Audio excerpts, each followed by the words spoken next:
आए हुए हमारे सवाल को तमाम भाइयों और बहनों आप हुए हमारे समाज के भाइयों और बहनों और बुद्धिजीवियों, डॉक्टर भाइयों और इंजीनियर तमाम को हम धन्यवाद देते हैं जो आप हम तमाम भाई मिल करके भोला पासवान शास्त्री को भारत रत्न देने के लिए हम लोग तैयार हैं और अक्षर दस्तखत करवाने के काम में जुटे हुए हैं। इससे ज़्यादा हम अपना वाणी को बयान करता हूँ।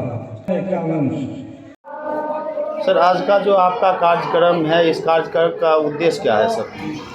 देखिए, अच्छे लोग जो होते हैं उनकी सोच भी अच्छी होती है और अच्छे लोग कुछ ऐसा कर देना चाहते हैं कि वो इतिहास बन जाए और ऐसा इतिहास बने कि आने वाला पीढ़ी उसका अनुसरण करे।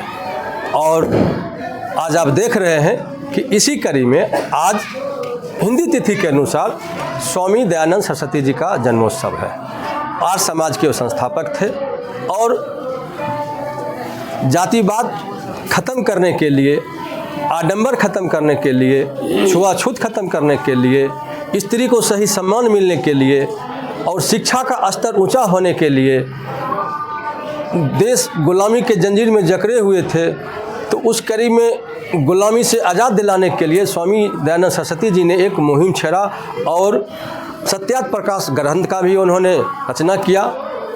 तो इस तिथि पर हमने सोचा कि इससे अच्छा तिथि हो नहीं सकता, शुभ अवसर हो नहीं सकता था। तो इस तिथि को आज हम एक तय किया दयानंद सरस्वती जी के जयंती को। और भोला पासवान शास्त्री अपने बिहार के एक अच्छे राजनेता रहे हैं, सामाजिक तौर पर भी उनका चरित्र किया जाए तो उच्च कोटि का रहा है। तो भोला पासवान शास्त्री जी बिहार के 3 बार मुख्यमंत्री बने, कम ही समय के लिए बने, लेकिन जितने दिन के लिए बने वो अच्छे थे, बहुत अच्छे थे। तब तो एक ही व्यक्ति को बार बार मुख्यमंत्री बनने का मौका मिलता था और सिर्फ कांग्रेस पार्टी ही नहीं और पार्टी के लोग भी मजबूरी बस उनको मुख्यमंत्री बनाए। चूँकि भोला पासवान शास्त्री जी एक अपने पार्टी का भी गठन किए, लेकिन उस समय की एक मांग थी, फिर अपने पार्टी को विलय किए, राज्यसभा सांसद भी इनको बनाया गया, केंद्र में भी ये मंत्री बने। और केंद्र में मंत्री बनने के बाद जब अनुसूचित जाति अनुसूचित जनजाति का आयोग का गठन हुआ तो बिहार के प्रथम व्यक्ति ये थे जिनको अनुसूचित जाति जनजाति आयोग का अध्यक्ष भी बनाया गया। तो इतनी उपलब्धि इनको दिया गया कि आयोग के अध्यक्ष भी बने, केंद्रीय मंत्री भी बने, मुख्यमंत्री भी बिहार के बने।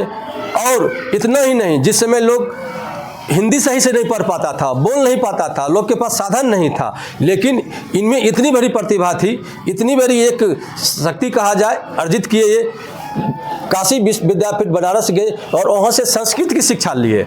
जो संस्कृत पढ़ना उस समय सिर्फ खास करके ब्राह्मण लोगों का ही काम समझा जाता था और ब्राह्मण लोग उतना मेहनत करते थे, संस्कृत पढ़ते थे, पढ़ाते थे और सारा काम करते थे। लेकिन भोला पासवान जी ने उस चुनौती को स्वीकार किया और काशी विद्यापीठ जाके ग्रेजुएशन किया संस्कृत से 1939 में। उस समय देश अंग्रेज के अधीन थी और 1939 में जब ये संस्कृत से ग्रेजुएशन किए तब इनके नाम में शास्त्री लगा। उस समय ये शास्त्री नहीं थे। और हम जैसा जानते हैं, हमारे बगल में, जस्ट बगल में बेगूसराय के मेयर साहब भी आलोक अग्रवाल है, इनके मुखारबिन से मैंने सुना था कि बिहार में 2 ही शास्त्री हुए पूरे इंडिया में, भारतवर्ष में, एक लाल बहादुर शास्त्री जी और दूसरा भोला पासवान शास्त्री जी।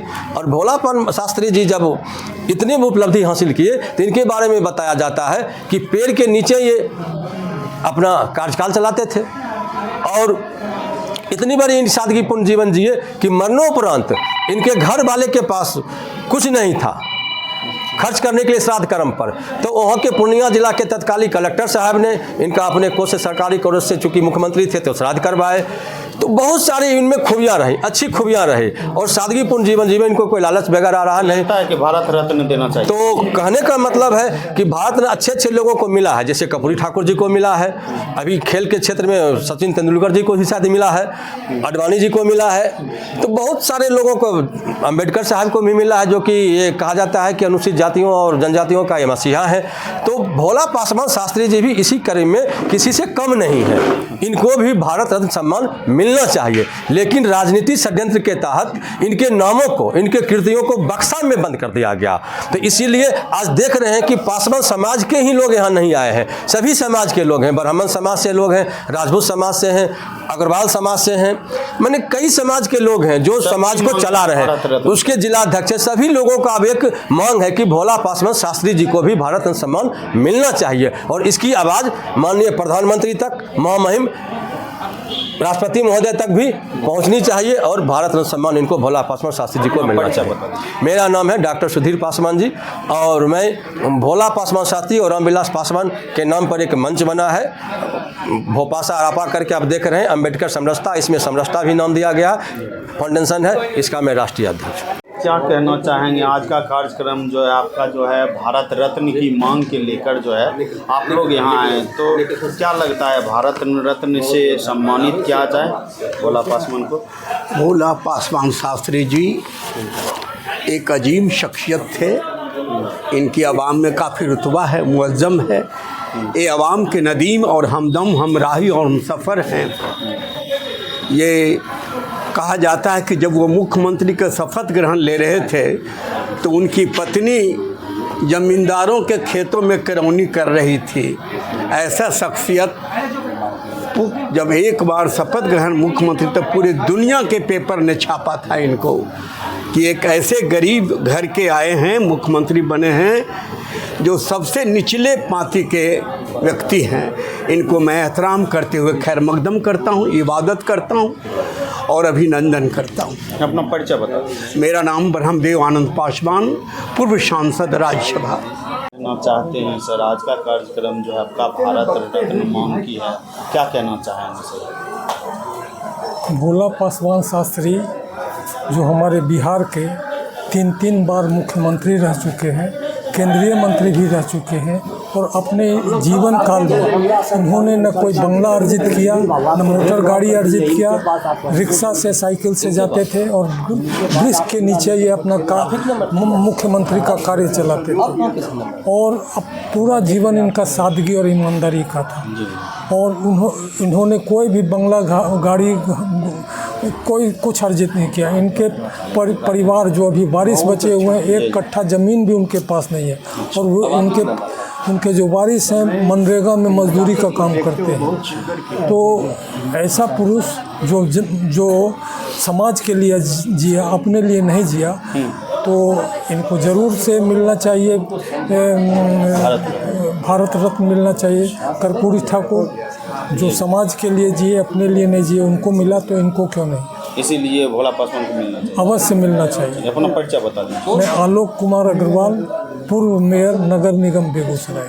जो आप यहाँ बैठे हुए इस मंच पर जो है भारत रत्न सम्मान दिलाने के लिए तो आयोजित है, तो क्या कहना चाहेंगे आज भोला पासवान? आज जो हम लोग सारे मूर्ति इस कार्यक्रम में उपस्थित हैं, क्योंकि आज जो है दयानंद सरस्वती जी का जो आज समाज को जिन्होंने स्थापना की, उनका भी जन्म दिवस का जयंती समारोह है और साथ साथ ये बिहार वह धरती है जो एक से एक महापुरुषों का इस बिहार में पदार्पण हुआ है और इसी दलित समाज में एक हमारे भोला पासवान शास्त्री जी ऐसे कर्मठ और ईमानदार थे जिन्होंने देश दुनिया को शिक्षा दिए, यानी ज्ञान दिए कि ईमानदारी ही सबसे बड़ा धर्म है।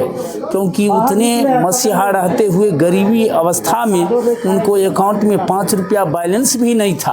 आज तो बड़े बड़े नेता हैं तो सारे देश समाज को छोड़ करके पहले अपना घर खजाना को बनाने को पीछे लगा हुआ रहते हैं, और भोला पासवान जी जिनका अकाउंट में 5 रुपया मात्र बैलेंस मिला, जिनको श्राद्ध कर्म करने के लिए उनका पैसा नहीं था, ऐसे महापुरुष को अवश्य भारत का रत्न मिलना चाहिए। क्योंकि आया है सो जाएगा, राजा रंग फकीर, एक सिंहासन चढ़ी चले, एक बंधे जंजीर। जो आज हमारे सिंहासन पर भोला पासवान जी चढ़कर गए कि जब तक यह धरती रहेगी तब तक उनका जो नाम और कृति और कर्म बिल्कुल अमर रहेगा। हमारा परिचय आचार्य महंत धर्मदास जी और कबीर धर्म के हम लोग प्रचारक हैं। जो है भोला पासवान को दिलाने के लिए मंच पर जो आप लोग बैठे हो, क्या कहना चाहते हैं सर? देखिए, जिस तरह से हमारे पूर्व मुख्यमंत्री कर्पूरी ठाकुर जी ने बिहार के लिए अपना सर्वस्व निछावर किया, उसी तरह से भोला पासवान शास्त्री जी ने भी अपना सर्वस्व निछावर बिहार के लिए किया। दलित, कुचले, अल्पसंख्यक जो भी है उसके लिए उन्होंने आवाज़ बनने का काम किया और सबों के लिए उन्होंने काम किया। आज उन्हीं का देन है कि दबे कुचले, अति पिछड़ा जो भी अभी नेता बन रहे हैं, सब उन्हीं का देन है और उन्हीं के बताए हुए रास्ते पे चल के आज कोई भी नेता बन रहे हैं, चाहे वो माननीय मुख्यमंत्री नीतीश कुमार जी हों, चाहे लालू जी हों, चाहे कोई भी नेता हों, उन्हीं के बताए हुए रास्ते पे चल रहे हैं और उन्हीं के अरमानों को आगे बढ़ा रहे हैं। इसलिए कर्पूरी ठाकुर जी को मिला भारत रत्न, तो भोला पासवान शास्त्री जी को भी मिलना चाहिए। अपना परिचय बता दीजिए। मेरा नाम नंदलाल राय है, मैं जिला परिषद के पूर्व डिप्टी चेयरमैन हूँ।